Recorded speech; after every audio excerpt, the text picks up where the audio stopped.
প্রতারণার জাল বিছানো এ শহরে সর্বস্ব লুটে নিতে নিত্য নতুন কৌশলে হাঁটছেন প্রতারকরা।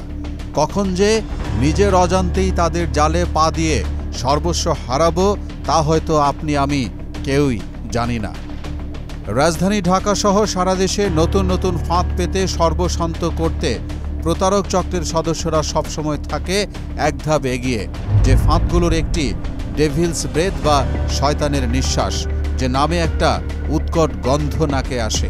শয়তানের নিঃশ্বাস যার উপর ফেলা হয় তিনি মুহূর্তেই নিজের উপর নিয়ন্ত্রণ হারিয়ে ফেলেন। চক্রের লোকজন সে সময় তাকে যা যা বলবেন ভুক্তভোগী ঠান্ডা মাথায় সব শুনবেন। নিজের কাছে থাকা টাকা, মোবাইল, স্বর্ণালঙ্কার সবকিছু দিয়েও দিবেন। এমনকি একজন প্রতারক কিংবা ছিনতাইকারী ভুক্তভোগীকে চাইলেই নিজের ইশারায় নাচাতেও পারেন। একটা নির্দিষ্ট সময়ের পর যখন বুঝতে পারবেন তিনি ভুল করেছেন, ততক্ষণে সবই শেষ।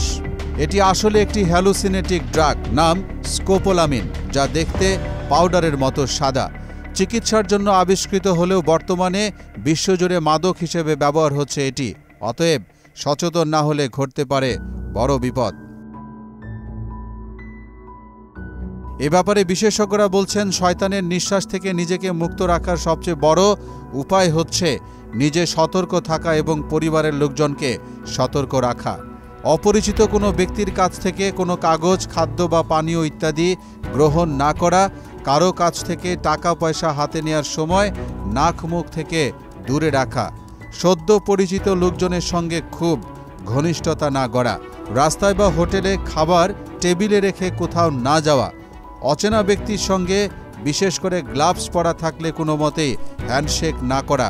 কেউ ঠিকানা বা প্রেসক্রিপশন দেখে দিতে বললে এড়িয়ে চলাই শ্রেয়।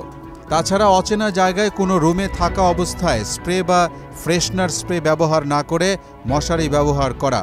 মাস্ক পরা, নাকে মুখে হাত না দেওয়া সহ উপরের বিষয়গুলো মেনে চলতে পারলেই শয়তানের নিঃশ্বাস থেকে রক্ষা পেতে পারি আমরা।